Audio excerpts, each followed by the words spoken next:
Hi,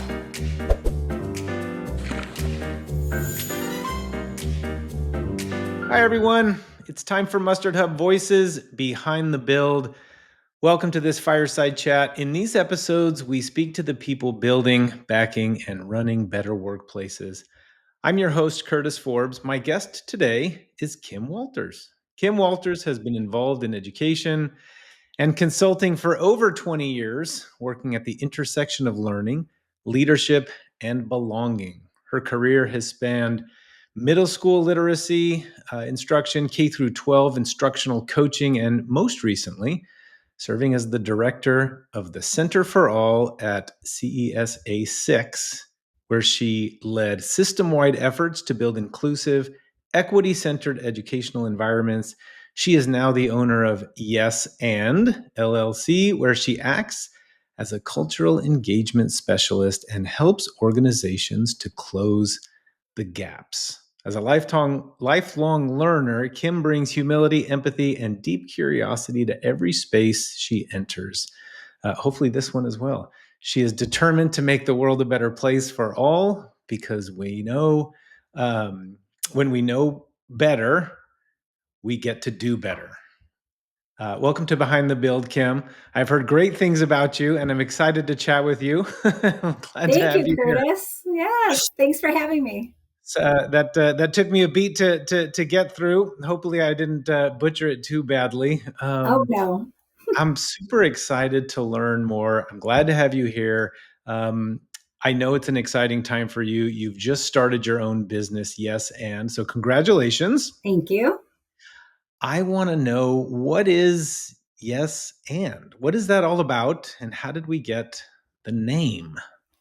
Yes. Oh gosh. So during the time when I was an instructional coach, I was doing some of my own learning and discovery about myself and how I was showing up in the classroom spaces. And the learning that I came upon was so rich and so deep that I thought it was something all educators needed to learn about. And as I thought about more about that, I was like, this is really human work. It's not just about school work, it's leaders in any area. And so I started my LLC actually like 5 years ago. And Oh, I had one client before I was recruited by CESA 6 to start up this new department for them. And so then I let my Yes and dissolve and then came back to it just this month in July. And so, yes, and many people have approached me thinking it's about improv. And it's actually not, it's a natural conclusion. I understand that, but it's really over the course of my time in this field and having these conversations. A lot of times people say something or believe something, and yes, that absolutely can be true. And can we hold space for this other concept as well? And sometimes it's more than two, but it's not always either or. Sometimes it's in the middle, and there's just multiple perspectives that need to be considered that sometimes are left out. I love that, and thank you for clarifying. Because yeah, my mind initially kind of went to improv, Okay. but yeah, so that's a super helpful distinction. You know, we talk a lot about values based organizations here at Mustard Hub, and how alignment with values plays a huge role in the relationships between managers, the rest of the workforce. Yes, and has 5 core values: belonging, leadership, right? Growth, humility, and empathy. Mhm. How did you fall on those 5? So, over the course again of my time doing this and engaging in this work, we previously had 4, and 5 just seemed like the better fit for the new organization. And it's just a matter of doing the work. What like actions are we taking and modeling in every interaction we have, whether we're coaching, consulting, or leading an interactive workshop? We always want to be like vulnerable and really modeling what's important when we're leading people, people are really complex. And so to be able to come from that space of humility with empathy, with compassion, and be a strong leader is really important. And so that's really just what we are rooted in. I love that. But I also want to learn more about your background. So, where did your passion for education and inclusivity and belonging for all these core values? I mean, where did all of this come from? Yeah, so I have, so I got my degree in my 20s in education, but Okay. then I didn't use it. I did a variety of other things, all I would say around customer service. I started a few of my own um, companies during that time, small ones. I was a very heavily involved parent and wife, and working on those roles. But then, like, I had Kim's concierge service, and I ran. I taught people how to shop online when the internet was new. That was like something I did way back. Love Like, that. I can't even believe like that was a thing, but it was a short lived thing called Quantum Clicks. Hmm. So anyway, all around customer service, and then I went back once my children were in school. I started using my education degree, and it wasn't until I was in education for about 12 years that I was invited to take a really self-reflective assessment called the Intercultural Development Inventory. That really, it's where my light bulb went on, where I really changed in my whole trajectory of my career, really, because what I didn't understand is how I was showing up to spaces with certain expectations based on how I was raised as a Midwesterner in my family. And that I didn't understand that some of my students were showing up differently from their backgrounds and places they came from. And so once I learned more about that. So it's the assessment. It's a psychometric assessment, and there's this continuum from a more monocultural mindset to an intercultural mindset that assesses how you're showing up. And so it gives you two scores: one where you think you're showing up, and one Hmm. where you're actually showing up. And Interesting. so when I saw I had this gap, I started working. It comes with a plan, and I worked my plan to help close my gap and grow my cultural competence. And then I reassessed about 18 months later when I became certified in that tool, and my gap did close and my cultural competence did grow. And so that is one of the tools we use as a foundation when we go out and work with organizations, because it really meets each person where they're at. But Oh, as each person is growing, the organization is growing then as well. And we do action steps for the organization as well, aligned to where the organization is at. I love the idea of kind of holding up this mirror, right? This is where you think you Mhm. are, but this is where you really are. Out of Yeah. sheer curiosity, is there is there any typical like average that you see where people, in any given space, in any given role, are, anywhere from 10 to 20% off, or, Yes. something? Are there like general metrics like that There, that there are. Sorry, I didn't mean to cut you off. no, no, Yes. no. Tell me about like what this is fascinating to me, but I'm really curious to hear like how far away are people generally from where they think they Yeah. Well, so I have a few different answers regarding that. So on the continuum, there's five different orientations. And of the five, 66% of the United States is landing in the middle one. And it's called minimization.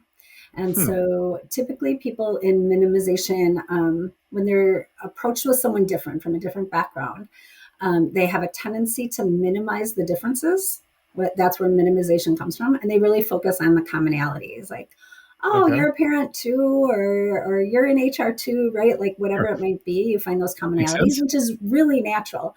The part of the playing down the difference and not wanting to state or talk about the things that might be different and how you problem solve or run a meeting or whatever those might be.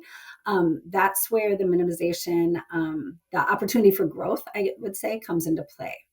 So it's like a bell curve with those five different orientations, with minimization being the most common. Hearing about all that stuff.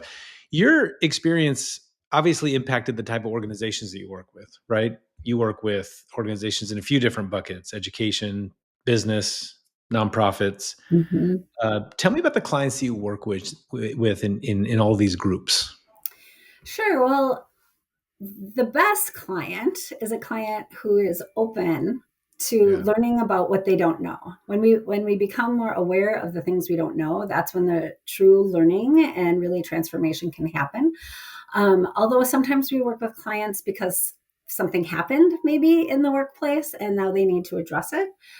So both proactively and reactively, although it's always better to be proactive rather than reactive. But we started with schools. Really, the Platteville School District was one of the first school districts we worked with in Wisconsin. Like state sponsored school, like state school, not charter, private. You work with, The okay. public K-12 Platteville school system. We worked with a number of them from the beginning. And really, what was exciting about working with Platteville is their leaders were really open. They were just really all open to learning more and doing better.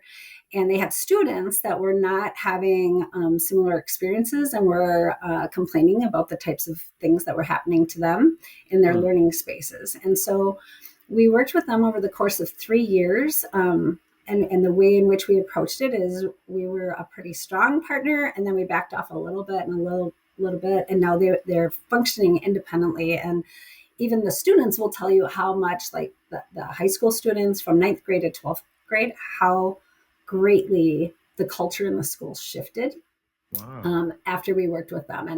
And then we expanded to working with nonprofits. And so with nonprofits, we typically work with like the leadership and the board to create that same, not only kind of positive, safe culture for the employees, but often there's a disconnect between the employees and then those in which they serve. And so to really bridge Hmm. that gap um, in understanding and empathy and really like approaching it from a human dignity lens, because sometimes we're coming from a more deficit based lens and we want to be more asset based. So just getting people to consider their language, for example, can really make a strong shift in problem solving for a community. Super interesting. So, from a culture standpoint, almost like not only leadership to employees, but employees to customers or to students, like in that Yes. case. Yeah, absolutely. I think that that's often something people overlook in terms of building the culture within their organization, right? So many of us are consumed with what this means when it comes to interacting internally, Mm-hmm. and forget that what that looks like externally um, is a huge part of it. So when these clients engage with you, what what problems for them specifically are you trying to solve, or maybe even better, what are the problems you are obsessed with solving for them? Sure. So we say we're here to help leaders close the gaps. And so those Gaps. might be gaps in engagement, gaps in retention, gaps in communication. Generational gaps is a big one right now with so many Mm-hmm. different generations in the workplace. There's just sometimes these misunderstandings because of the generation you grew up in. A certain behavior meant one thing, and now other behaviors, then you're not sure how to interpret that, or you interpret it incorrectly, and it causes conflict. So, That's very true. Yeah, and yeah, there are so many. Look, we're all living longer, we're all working longer, we're retiring later. There's so many leaders today that are having to learn even a new lingo, yeah. for younger workers. So I'm going to take a turn here into some of the challenges that you see, not just from the clients you've worked with, but also from the businesses, the business world at large. Hmm. Um, or even other kinds of organizations. How frequently do challenges related to belonging, create Yeah, roadblocks for certain initiatives or sure. overall organizational goals? How does this friction manifest itself for these organizations?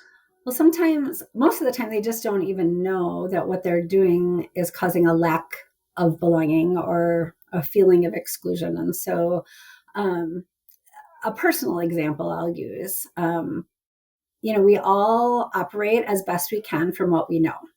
And so when I um, became in a leadership role where I was running team meetings, I followed a meeting agenda like that I'd been trained to and exposed to. Mhm. And so, very commonly, we would start, let's say the meeting's 9 o'clock, we start at 9 o'clock, we get right to the agenda items, we're trying to accomplish everything, and everyone leaves with their to dos, and off you go.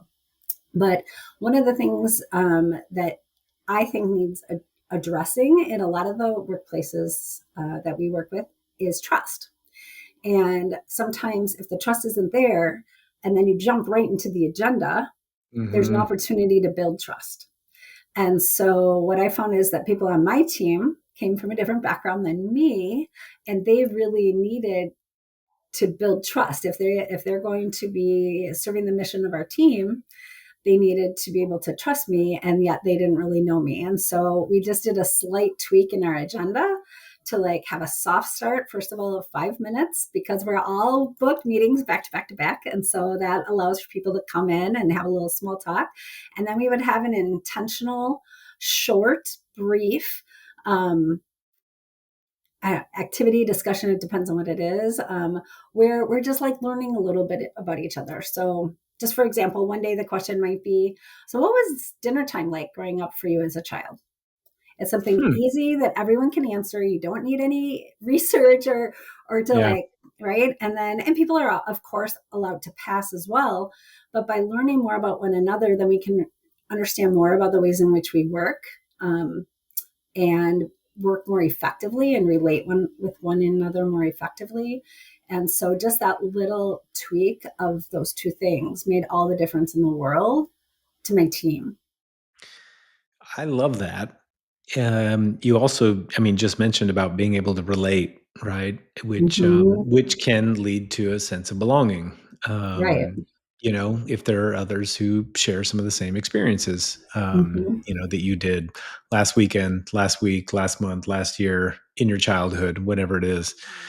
Um, do you think this need for belonging is a blind spot for leaders? Do you feel that you think small leaders are tapped into the need for belonging, or should I say tapped in enough? Small companies. I think it's shifting. I think it's in the process of shifting now. And I would say, yeah, it's before you talked about like holding up that mirror, that is a really difficult thing to do. Like when like all the top experts in the world will tell you that a key part of leadership is self-awareness and to be more reflective. And that's really, for me, it was really hard. Like I'm like, okay, I can reflect on what I did, but if I don't have those other perspectives on how I was perceived in the way in which I did it, I don't know how to change or get better. And so having that self awareness and that self reflection is critical. And so I mentioned one tool we have, but we have other tools as well that help do that. We have CQ360, for example. It's a cultural intelligence assessment that looks at how you're showing up in 4 key areas and how those around you perceive you to be showing up. And like then we can work again on a plan and a strategy to close those gaps. Wow. So, um, that's really neat. I'd love to actually learn more about that. Even after this, are there other blind spots that leaders? I mean, even the workforce as a whole tend to have, where a lack of awareness leads to missed opportunities, or even causing harm to the people in the organization, and the initiatives being carried out. Yeah, I really think like, I mean, that trust and that relationship building, and it's the foundation of everything. It's the foundation of innovation because you could have hired the best talent, but if they don't feel like they can show up as their Mhm. true, authentic self, not having to um, mask or talk a different way or not wear certain piercings or not show their tattoos or whatever it may be, that they feel like they can't be their authentic self, they're not going to give the best they actually have because they don't feel comfortable or safe enough to do it. And so, yeah, I believe it is the key to building like health and wellness right now Yeah. is such an important aspect of our world, I'll say, not just even in the United States, it's everywhere. And so to be able to be yourself, like that creates a certain amount of wellness in going to work, and something that leaders can allow space. But again, they don't know because you were taught to be a leader in a certain way. So I use the example of a meeting, but there's a lot of other things in our dominant workplace culture that show up that really may not be effective for everyone there. Something coming to mind right now is just like golf. Like a lot of people use golf as a business strategy to build Oh yeah. relationships, right? Yeah. But there's also a lot of people who might not know how to golf. They might not have had access to it because it's a rather expensive sport growing up. They might be a parent of a young child or children, and they want to, after work, go home and like help with the household. And golf Yeah. takes a long time and costs a lot of Yeah. money and just isn't accessible to everybody. Yeah. And even if you like start taking lessons, there's a culture in golf on like how you act on a course and like all those behaviors, and you just might not feel comfortable even if you learn to play. So what can we be doing? What other options can we be offering in our work, in our culture, to meet up and get to know one another, whether it's our clients or whether it's here we live in Wisconsin. I live in Wisconsin, and it is a heavy drinking culture, and so a lot of people meet for drinks after work. Well, what if you're not a drinker, or Right. you're a recovering alcoholic, or you're Right. Right. pregnant, and you're trying to be like really involved in work, but you just might not be comfortable with what the company is offering. I think that, yeah, people, I mean, people often, they unintentionally um, can cause harm or friction or miss opportunities because of this lack of awareness. Definitely is a people problem. Um, I don't know how to golf. I'm not Me sure either. that I have the I don't think I have the right pastels and khakis in my Yeah. closet either. But but no, that's actually a really good, and even going for happy hour. I mean, all these things are Right. really good examples of that. I'd love to hear more about some of the other people problems I think you see in organizations. How do they manifest? What are the symptoms you expect to see? So retention might be an issue. So when we work with an organization, we can look at the through different assessments. We look at the dynamics going on in certain teams, and so if we were working with one nonprofit where two of their teams in particular just could not retain Hmm. employees, there was just really, really high turnover. And so we worked with the managers of those teams then to help increase that, again, awareness and empathy, and like how can you offer just a healthier workplace culture for your team. I think that first of all, a lot of things I think wind up leading to that issue with retention. If that's one of those symptoms, finding that core problem could stretch anywhere from engagement to, you mentioned trust before, and miscommunication, the lack of awareness. And I feel like the issues can really end up being, I mean, they're embedded in the fabric of the organization, right? When it comes to these big problems, people come to you. So how does one even begin to turn it around? Well, I was going to just say that they can be often, yes, systemically within the organization, but oftentimes too, our managers get promoted to being a manager because they were really good at their job and the thing they were doing. But when you become a manager of people, they might not have had any training or experience there. Right. And I'm sure you're familiar with the saying, people don't quit their jobs, they quit their manager. Yeah. And so sometimes it just really is that the relationship aspect, the people aspect of managing. But um, the approach we take, so we try and have a multi prong approach when we can. If the budget's there, we would suggest that we work with their leadership team In subcapacity, we work with the entire organization. And then also if need be, with maybe clients through whether that's surveys or empathy interviews or something like that to understand more of what's going on. But then through our assessments, for example, with the IDI, because I talked about that one already, we not only meet each person individually and give them their results and their individual plan, but we do a group workshop around their organization's results or the team results. And that leads the end of that workshop, the last hour is really on strategic planning. Like, okay, now that we see where we are with our cultural competence, we know the employees we have, we know those who we're serving. What are the best next steps for us given where we're at? And Does everybody so get to see everybody else's no. individual result? No, Okay. great question. No, 100% confidential. No matter how much you bribe me, that's part of our licensed agreement. Everyone's one-on-one or individual. However, we show like a bar graph of the different orientations, and we say, well, this many percent in your organization, they're in adaptation, which is the highest level of approaching difference, and then there's acceptance, minimization, polarization, and denial. And so we look at the percentages. That's where I was talking about a bell curve before that we often see. And then individually, we have conversations with people that, like if you're in adaptation, but you're not speaking up in meetings, your view really needs to be heard. So we do some encouragement there.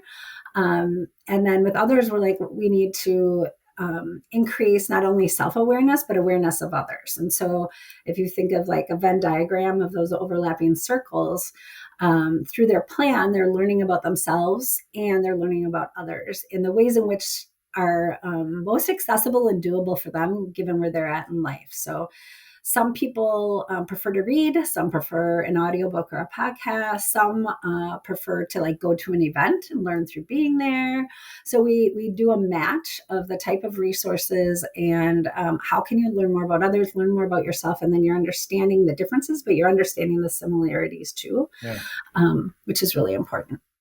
You made a really, really great point about sometimes managers are being promoted without, or individuals being promoted to management without necessarily having done that before, probably because they were really good at whatever their job was. Hiring choices, that leaders make are definitely a component, I think, to a lot of these people problems, right? That we see. Mhm. Hiring choices or promoting from within, whatever that a talent pipeline. Do you see a lot of missteps when folks are building a team or rebuilding a team? Are there ones that are more common than others? What tell me about the Yeah, ramifications of these for the organization and for their people. sure.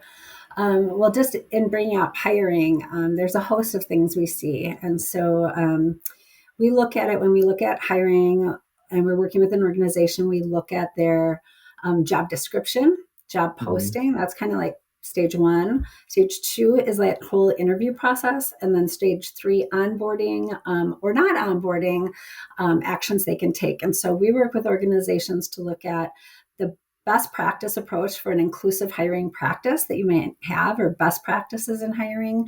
And we look at, well, what are you doing? What would be a good next step for you in those different areas? And we do often see there's just inequities that are happening in the interview process, for example, or like very maybe gendered verbiage in the job description. So we work with companies on those things to improve them.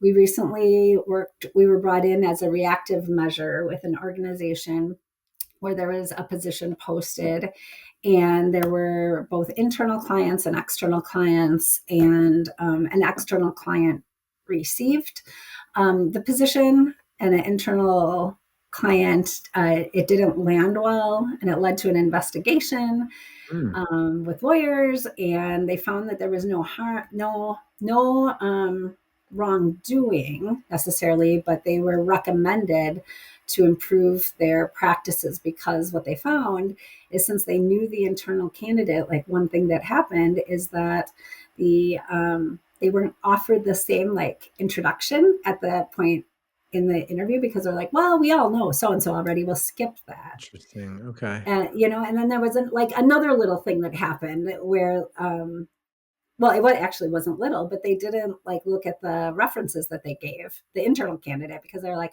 well, I hired the person. I've already checked their references. Yeah. However, the internal candidate had given different references specific to this job, not the job they were hired for. And um, so yeah, like there's a lot of things people can do in that job posting, interview, onboarding process to Yeah. be more welcoming Oh. to those that they're hiring or trying to hire.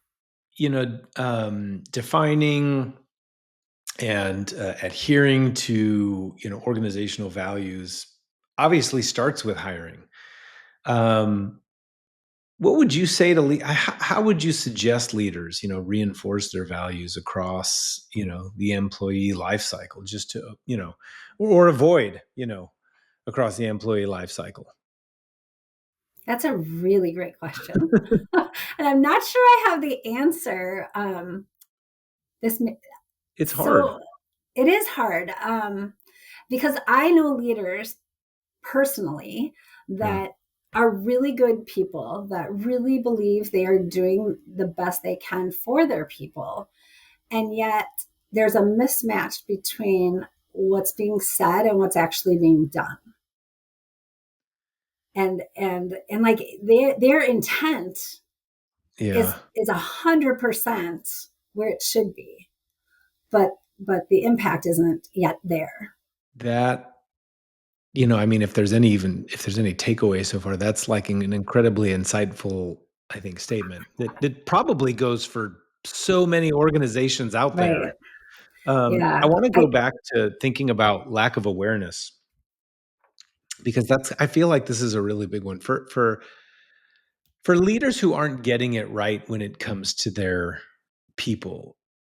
How do they become aware of what it is that they're doing wrong? Is there, Sure. I mean, are these part of the things that you work with? Yes. Is there things they do on their own? Is there a self-evaluation and reflection? Tell me about all this, because as I start to think about the whole Yeah. self-awareness thing, uh, in organizations, a lot of times there's things going wrong. A lot of times the leaders have no idea that they need Sure. to look at them. Yeah. So how do they become aware of it? So you listed a lot of things, and I will say yes, and yes, and yeah. So let's just start. Let's say we do the IDI assessment, and I'm doing a debrief with someone about their results, and we it takes about an hour. We go through the results, we go over their plan. As part of that, we break down the characteristics of someone within their orientation, and they're saying to us whether they agree or disagree with that statement.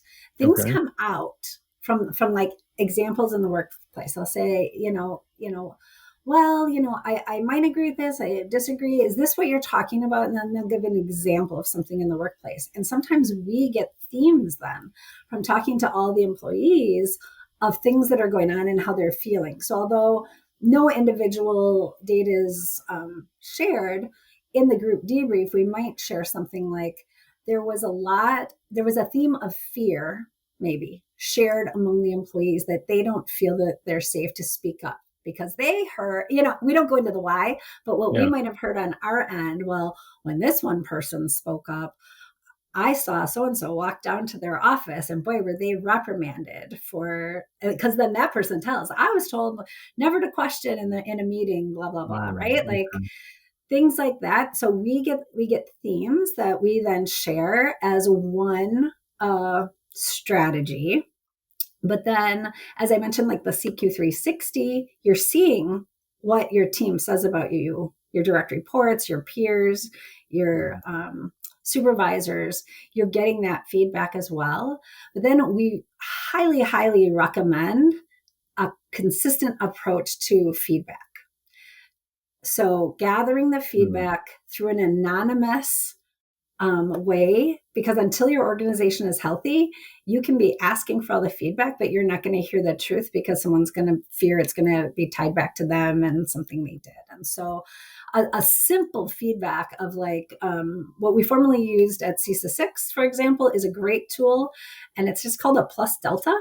So a plus on one side, how the meeting go, that things that worked for you, changes, what would you suggest is Yeah. the delta. And then questions, what questions do you still have? Like, we had this meeting, but are you left with questions? And then taking that approach to gathering the information. I would kind of follow up with two questions about that. It is that an effective strategy in a small business with a very small team, right? Because Yeah, anonymous, how anonymous are things in a right, team right. that's super small? And then number two, how do you monitor this on an ongoing basis to just make sure blinders aren't going back up? Are there things Sure. that can be measured when it comes to the awareness? How do you do that? Well, with the awareness, we recommend reassessment after a Okay. year. So it is something that takes time. Like when we coach Yeah. around cultural competence, we do it quarterly because um, little steps take time, and then reflecting on what you learned during that time, and then coming back together and having a safe place to ask questions and someone to be accountable to. So over the course of a year, and then to 18 months even, we would say, well, reassess. And then you're actually getting metrics that, honestly, if you want to be transparent with your those in which you serve and on your website, you can put these metrics like, we're Oh, invested wow. in this is where we started, and this is how we've grown, and this is what we're continuing to do. And it really is a challenging thing to get metrics around. And so that's one thing. And then also just doing pulse surveys. Maybe you're just saying quarterly, a sense of belonging on a scale of 1 to 10, Yeah. right? And just see, like, is that growing? Is it staying the same? Is it going down? What happened? Digging into why is really important. And like approaching, like how you approach change and transition, right? Like changes Yeah. are always happening, but how are Always. you really supporting your employees throughout that process? How frequently are you checking in? You made the announcement of this change. Maybe the next day you're saying, what questions do you have? Then 3 weeks, what questions do you have? And then 3 months, what Yeah. questions? Like right? Because oftentimes it's just the new thing, the new thing, the new thing, and we're never going back, and people get overwhelmed. I love that you brought up all these metrics. I'm really curious to know what role that data plays in your work. I'd love to hear about the people related metrics or, tech related metrics, that organizations and their leaders could monitor to better support their people and their organizational culture, because it's such a not measurable thing, but also a measurable thing. Yeah, So I'd yeah. love to hear about these metrics. So the one I was talking about, like the baseline, that's with the cultural competence with the IDI, Mhm. that we have that. But then the other one that you just made me think of with your question was, we have an assessment around behavioral preferences. And Mhm. so when we're working with teams and we're trying to increase communication and reduce conflict, really looking at what are your behavioral preferences and how we operate and work here. And so it's it's a really simple tool that like asks you some questions, and then on these key differences, like how you approach time, Hmm. how you approach power distance is another one. Like, are you approaching work as a like a hierarchy, or more as a flat organization where everyone collaborates together? Because different people, again, different backgrounds, especially that's a strong generational one, where you Yeah. might have a leader who, maybe he's a baby boomer. He's a baby Mhm. boomer. Maybe he had some experience in the military, right? And he comes in with this really, or maybe he's not the leader. Maybe let's just say he's the new hire, and he's expecting his leaders to be a certain way in which he's been led. And maybe his leader is a female Gen Z or millennial, with a much more relaxed style of dress, conversation. Isn't doesn't want ma'am or any of those kinds of things. And how do they come together so that even that man who comes from a very polite baby boomer generation feels a sense of belonging when his leader is saying, don't call me man. You don't have to wear a tie. They're more Yeah. easygoing. Let's collaborate, and it's not this like, these are your Sure. responsibilities to carry out independently. Yeah. Um, yeah, Huh. there can be a disconnect. So anyway, so behavioral preferences is another assessment we use. And it's not a metric in terms of numbers, but the whole team gets plotted on a scale of, are you more this way? Are you more that way? And you can then increase your team dynamics and effectiveness by understanding how each person is approaching these different ways of being. So that's fascinating, and I'm really I'm curious. Do you find that there are companies who are measuring certain things, or maybe there's a disconnect between companies, what companies measure and what actually builds these solid teams and fosters community? Do you see teams trying to measure things and gather data on things that just simply are not, moving the needle? That's another great question. Hard to answer like super like with a strong answer, but I'll say like I think Gallup does great Hmm. work. I think Yeah. Clifton Strengths is a wonderful assessment. Hmm. And I think there's a lot of other assessments out there that companies are using to better themselves. And I will also say that with by measuring engagement, which is what Gallup measures, Hmm. um, in their Q12, there's their 12 questions. They've got an additional 4 questions now that you can also add on that get a little more at belonging, Hmm. but still not real strongly. And so you might have someone who's very engaged in their work, but still is not feeling a sense of belonging because they love what they do. They might have the freedom to do it, but yet when they come to the company picnic or whatever it might be, they're just not feeling like it was built for them. Maybe in the music that's being shared or the Yeah. food that's being served or I Hmm. don't know, those unwritten rules. The unwritten rules often That's are really at interesting. stake.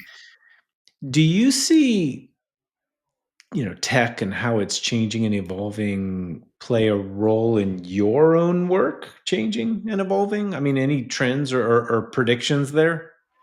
So, one thing we found uh, effective is and this isn't a tool we offer, unfortunately, but I will say regarding the ability to practice a conversation that might be really complex and uncomfortable for you. Technology, there's a lot of new companies out there. I'm trying to think of the one. Immersion is the one I'm thinking of. They use avatars to allow you to pick a scenario and engage in conversation before you actually have it. And Wow. that, like, you think about old school, it was role play, but Yeah. research says people won't take as many risks in role playing with a real person right there, whether you know them really well or you don't, as Yeah. much as they'll take a risk with an avatar on a computer screen. And so that's a fascinating aspect that It I've looked quite a bit blows my into. mind. Um, yeah, it's a tool that I did have the luxury of using at my last organization, and I actually spoke at a national convention just last November on how wonderful that tool is for that. Um, that is very crazy to me. I was born in the '70s. I think that I'm part of this lost generation, right? Sort of the tail end of Gen X,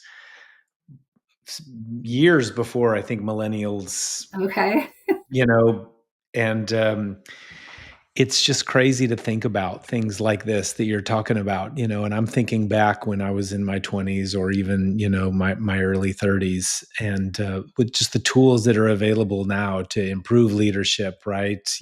Problem solving, having conversations like these, that just simply didn't exist. You either had the conversations and it went well, or you had the right, conversations and it didn't go well, and you learn for next sure, time. sure. Um, And And we facilitate those types of conversations as well. So we do something called campfire conversations. Mhm. So it's more like, it's not like that one-on-one practice or role playing, but it's like, well, here's some sentence stems you can try using. We provide a scenario, and then in pods of 4 facing each other, people engage in conversation about how they might handle it instead of like an actual role play. And that those go really well. Again, of course, you have to set the right atmosphere and environment for people to feel safe and comfortable taking some risks. Yeah. But yeah, yeah. Tell me, I know we'll wrap up here pretty soon, but I'm really curious, if you can call out one, people related insight or cultural competency that maybe tomorrow's leaders will have to develop or in order to really thrive. Hmm. Um, I will pop in here and I'm okay. not trying to answer for you or seed your answer, but all the way back in the beginning talking about having that skill to work with so many different generations Mm-hmm. in the same workplace is when I see leaders who do that so effectively and can somehow weave those groups together to Mm-hmm. work like a strong team, that to me is incredible. I mean, it shows just a level of leadership, Sure. right? You can adapt to basically, any type. But I didn't mean to answer for you. I just wanted to make sure I didn't forget before we left. No, So, I love that you said that, and you saying that brought up a new idea that we haven't even talked about, and that's around the idea of mentoring. So when hmm, someone gets a new position, I would say a highly effective organization will provide some sort of mentoring for that person, and oftentimes that person is picked for them, and is someone who's in a similar role or had been in that role. And so improvements for that maybe more traditional idea of mentoring would be around opening that up to have a pool of mentors, and like maybe there's videos or a meet and greet where the new employee can choose who they're most comfortable with and choose their hmm, mentor. And I would also say, it's almost more like, I've heard it referred to as sponsorship, maybe instead of mentorship, where leaders in the organization, who can you invite to just come to a meeting and sit in so they can learn more about how the organization operates. And then finally, when we talked about leaders being open, like being open to learning what they don't know. Adam Grant is an author and a thought leader who I follow and I love. And a quote he says is, if I gotta get it right. If knowledge is wisdom, then knowing, no, I'm sorry. If knowledge is power, then knowing what you don't know is wisdom. And so if we have leaders who are really open, having them consider reverse mentoring. So generationally, that would be a great one. So you've got a that baby is a boomer great leader idea. being mentored by the new Gen Z employee, and they're Oh, meeting, and the leaders learning from the new employee about how to serve and lead better. that could be incredibly, incredibly powerful. I mean, and especially, I mean, if you're an individual in that position where you can drop the ego and know that there are things you don't know and be willing to be open to those things, I mean, imagine the level of respect that you're going to Yeah, garner from your teams. Wow. yeah. I love that, Kit. Thank you so much for joining me today. It's been awesome. I feel like I've learned a lot. Thank you. It's been great for me. I love sharing about what I do, and the more practice I get with people asking me questions, the better I am at getting better every day at explaining what it is I do. Well, definitely people need to learn more about and visit Yes and LLC. And thanks to all of you for tuning into Mustard Hub Voices Behind the Build. Please like and share this episode, and don't forget to subscribe.